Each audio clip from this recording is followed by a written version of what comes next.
हम लोग फर्जी यादव नहीं है लालू यादव जी की तरह। अगर असली यादव रहते हैं तो विधानसभा में जो नीतीश कुमार बयान दिया है उसके बाद कोई असली यादव नीतीश कुमार के साथ नहीं। ये लालू जी से, राबड़ी जी से, मीसा जी से, तेज जी से, तेजस्वी जी से पूछिए कि क्या आप उप मुख्यमंत्री बनने के लिए नीतीश जी को इतना गंदा बात बोलने के बाद भी माफ कर दिए। यहाँ पे बातचीत करने के लिए यहाँ पे जो मिलन समारोह रखा गया है बापू सभागार में, यहाँ पे मेरे से बातचीत करने के लिए मोनू यादव जी है, तो इनसे भी बात करते हैं कि किस लिए यहाँ पे मिलन समारोह रखा गया है। कहाँ से आए हैं सर? हम लोग मनेर विधानसभा से माननीय सांसद रामकृपाल यादव जी के नेतृत्व में बापू सभागार में आए हैं। ये सभागार जो मिलन सभागार रखा गया है यहाँ, इसका क्या उद्देश्य है?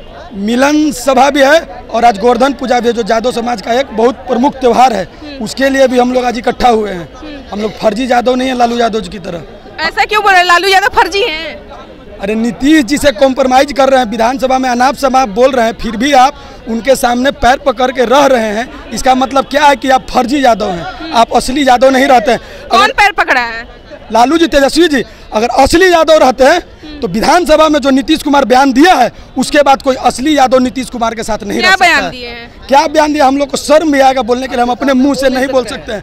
हम लोग स्वाभिमानी यादव हैं, वो बयान को सब समाज के सामने नहीं ला सकते हैं। इसीलिए फर्जी लालू, अगर असली यादव हैं लालू जी तो नीतीश कुमार से गठबंधन तोड़ के इस बयान के चलते और नीतीश सरकार को बाहर करे, तभी हम लोग मानेंगे कि नीतीश जी और तेजस्वी असली यादव हैं, नहीं तो नकली यादव हैं।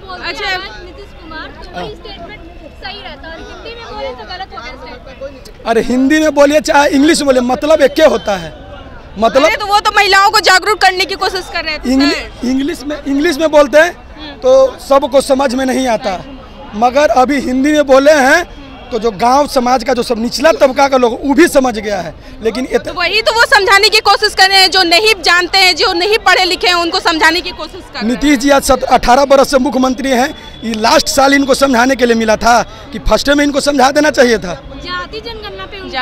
जाति जनगणना किराए थे, उसी पे वो बोले ऐसा जो समझ में नहीं आ रहा है, जिन महिलाओं को, जिन बेटियों को, जिन लड़कियों को वो समझाने की कोशिश की है। देखिए समझा, वो तो ये भी बोल रहे हैं कि जो हम बोले हैं वो गलत वे में लोग ले लिए हैं। अच्छा, फिल्म देखती है ना, हिंदी फिल्म जो आता है वो भी समाज को समझाने के लिए होता है फिल्म।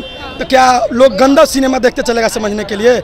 कि सब कुछ पर्दा में रखते हुए लोग को समझ में आ जाए, उस तरह से नीतीश जी को। अच्छा, जब नीतीश जी अपने बयान पे कायम रहते हैं तो कल होके माफी और शर्म से उनका सर क्यों झुक रहा था? तो माफी मांग लिए ना, इतना लोग यहाँ पे जनता उन पे हाय हाय किया है कि गलत बोल दिए, वो भी आ गए हैं इत्तेफाक में कि क्या हम गलत बोल दिए, इसलिए वो माफी मांग रहे हैं। गलत बोले तब ना माफी मांगे, लेकिन आप लोग उनका तरफदारी कर रहे हैं। अब क्यों तरफदारी कर रहे हैं हमको तो नहीं पता है। तरफदारी मैं नहीं कर रही हूँ, मणिपुर में भी हुआ था ना, तो उस टाइम बीजेपी की सरकार कहाँ थी? मणिपुर में हुआ, इसका मतलब कि नीतीश जी पूरा बिहार में उसका हरियाणा में नू हिंसा हुआ था, उस टाइम में कहीं थी? मणिपुर में हुआ, आप पूरे पटना को जाकर बता दीजिए कि मणिपुर में ये हुआ है, हम पटना में भी करेंगे, हरियाणा में ये हुआ है, पटना में भी करेंगे। ये सब नहीं ना चलेगा जी।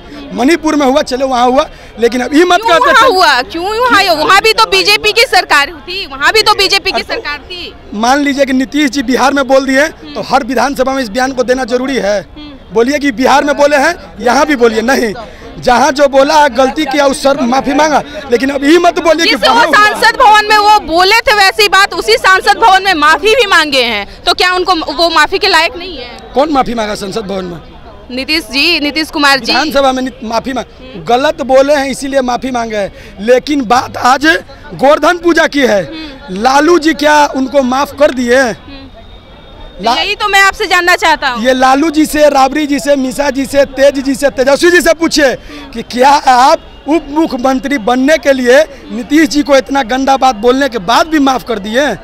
वो तो इसलिए ऐसा बात बोले क्योंकि उनको 2024 में प्रधानमंत्री बनना है, मुख्यमंत्री के सीट पे अब नहीं रहना है, इसलिए वो ऐसा बात बोले हैं कि प्रधानमंत्री बने। हमको राष्ट्रपति बनना है, उनको प्रधानमंत्री बनना है, तो हमको राष्ट्रपति बनना है। तो आपको क्या लगता है, आप बोल लीजिए तब जो बात वो मुख्यमंत्री जी बोले आप भी बोलिए, आप राष्ट्रपति बन जाइए। नहीं, तो वो भी मुख्यमंत्री के काबिल है, हम भी आम जनता, सबका अपना अपना औकात है। हम आम जनता है, वहीं तक बोले तो अच्छा लगेगा। मुख्यमंत्री जहाँ तक बोलेगा अच्छा लगेगा, प्रधानमंत्री जहाँ औकात हो वहाँ तक बोले तो अच्छा। क्या लगता है कि प्रधानमंत्री बनेंगे कि नहीं? अरे मुख्यमंत्री बनेंगे 2025 में, पहले इसी पे आ जाइए ना। ये मुख्यमंत्री इस बार बनने किसको बना रहे हैं मुख्यमंत्री? किसको बना रहे हैं? भारतीय जनता पार्टी की ओर से इस बार बनेगा और आरजेडी गठबंधन पूरी तरह से फेल हो जाएगा इस बार। 2025 में देख लीजिएगा, नीतीश जी पैर भी पकड़ेंगे, एनडीए गठबंधन में उनको जगह नहीं मिलेगा, क्योंकि वो बार बार शादी करते हैं और तलाक देते हैं। अगर मान लीजिए एक बार समाज में शादी हो जाता है और तलाक दे देता है तो क्या उसको दोबारा एक्सेप्ट किया जाता है? इसीलिए नीतीश जी का 2 बार तलाक हो गया है। अब बार बार उनका तलाक और शादी नहीं होगा और का मौका नहीं मिलेगा। बिहार के जनता उनको तलाक देने का मौका नहीं देगा। 3 तलाक बंद हो चुका है, मोदी जी ने 3 तलाक खत्म कर दिया है, इसलिए कहां से तीसरे बार तलाक हो गई? तो मतलब एकदम मन आप लोग बना लिए कि सरकार इस पर बदलना है। बिल्कुल, अरे सरकार आप इस चीज को अनुमान कर लीजिए कि जो चीज बदला है वही चीज खिला है, तो बदलेगा तभी तो खिलेगा ना, नहीं बदलेगा तो नहीं खिलेगा। 15 साल नीतीश जी ठीक है काम किए, लेकिन आने वाला वक्त बीजेपी के साथ। अब तक परिवर्तन नहीं हुआ था क्या बिहार में? अब सरकार बदलना, क्या परिवर्तन किए बिहार हमारे उम्र के अनुसार तो परिवर्तन। महिलाओं को रोजगार, महिलाओं को युवा लोग हैं, महिलाओं को जागरूक, लड़कियों को इतना चीज दिए हैं, पढ़ने के लिए शिक्षा व्यवस्था दिए हैं। आप कैसे बोल रहे हैं कि कुछ नहीं किए बिहार? ठीक है किए हैं, पर आप बताइए, आप बताइए कि नीतीश कुमार हम लोगों को इतना दिन अंधकार में रखे, 18 साल अंधकार में रखे। माननीय लालू प्रसाद यादव जी भी अंधकार में रखे, उनका भी सरकार गिरा। नीतीश कुमार भी अंधकार में रख रहे हैं, उनका भी सरकार गिरेगा। बिहार की जनता देख रही है किस बात का भीड़ लगा है। अभी मेरे बड़े भाई मनीष यादव बताए किस बात के लिए यहाँ पे आप लोग आज मिलन समारोह में आए, किस लिए इतना मतलब कि भीड़ लगाए हुए हैं लोग? लाखों के हजारों की संख्या में आप लोगों की भीड़ है। यादव समाज का एक बहुत बड़ा त्योहार है गोवर्धन पूजा। और आप अभी बोल रही थी कि नीतीश जी पढ़ने के लिए महिलाओं को क्या दिए हैं। क्या नीतीश जी महिलाओं को केवल इस बात के लिए पढ़ाए थे कि इस बात को तुम समझ जाओ? बंद किए हैं नीतीश जी, बंद है। सबसे बड़ा चीज की शराब। अभी शराब मंगा दे, अभी शराब मंगा दे, यहीं पे अभी शराब यहीं पे मंगा दें। नीतीश जी से इस्तीफा लीजिएगा अगर हम शराब मंगा देंगे यहाँ पे तो। क्या बोले सर? आज का न्यूज है, पेपर में हेडलाइंस में है कि महिलाएं शराब बेच रही है, इसी के लिए महिलाओं को आगे बढ़ाया है क्या? इसी के लिए महिलाओं को आगे बढ़ाया है कि महिलाओं शराब बेचे। कहाँ महिला? अब आप न्यूज देखिए ना मैडम, न्यूज आपका न्यूज आप ही देखिए और आप इसको ग्रहण कीजिए। तो आप अगर मानने के लिए तैयार है कि महिलाएं इसी के लिए बढ़ रही है तो बढ़ाए। नीतीश जी का मानसिकता जो है ना महिलाएं बेकार हो गया। वो महिलाओं को ऐसे मत बोले, मुख्यमंत्री अभी हैं, वो मानसिकता पे ऐसे हाथ मत उंगली मत उठाइए। मुख्यमंत्री इसीलिए बोल रहे हैं, मुख्यमंत्री नहीं रहते तो मेरा हक नहीं रहता, लेकिन हमारे प्रदेश के मुख्यमंत्री इसीलिए उनको बोल रहे हैं। वो बोले कि महिला जब शिक्षित हो जाती है, यही ना बोले थे विधानसभा में, क्या महिला जब शिक्षित हो जाती है तो इस काम को रोकती है। क्या महिला शिक्षित केवल इसी काम के लिए हुई थी कि वो अफसर बनेगी, इसके लिए हुई थी? वो पुलिस में काम करेगी, हर विभाग में जाएगी, इसके लिए हुई थी? नीतीश कुमार का मानसिकता छोटा है कि केवल उसी के लिए? का तरीका ये वो नहीं था, आप लोग तरीका ले लिए हैं गलत। वो तो ये भी यही तो बोले थे, हम भी सुने थे कि महिला जब पढ़ लेती है तो क्या पढ़ने का ये महिला इसीलिए पढ़ी है, इसी काम के लिए कि वो देश का जाके नाम रोशन करेगी, इसके लिए पढ़ी है।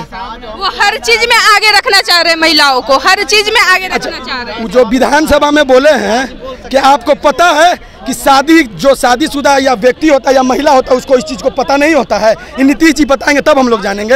हमारे जो गार्जियन पूर्वज रहे हैं वो जब, सुनिए ना रुकिए भैया, रुकिए ना, अरे रुकिए ना भैया, सुनिए, नीतीश जी बताएं तभी हम लोग जाने हैं। हम लोग पढ़े लिखे नहीं हैं, आप पढ़े लिखे नहीं हैं, सब लोग जान रहा था, लेकिन यहाँ विनाश काले विपरीत बुद्धि नीतीश कुमार को जाना, इसीलिए अनाप शनाप बोल रहे हैं। चलिए तो देख लीजिए यहाँ पे किस तरह से नीतीश कुमार का अब सरकार गिराने की कोशिश में लगे हुए हैं लोग। उनकी जनता उनके फेवर में नहीं है, अगेंस्ट में है। अब देखना यह है कि अब 2024 में किसकी सीट बचेगी और किसकी सीट जाएगी। तो हमारे साथ बने रहिए आप लोग, मगही न्यूज़ देखते रहिए और मैं हूँ आपके साथ दिव्या पांडे। धन्यवाद।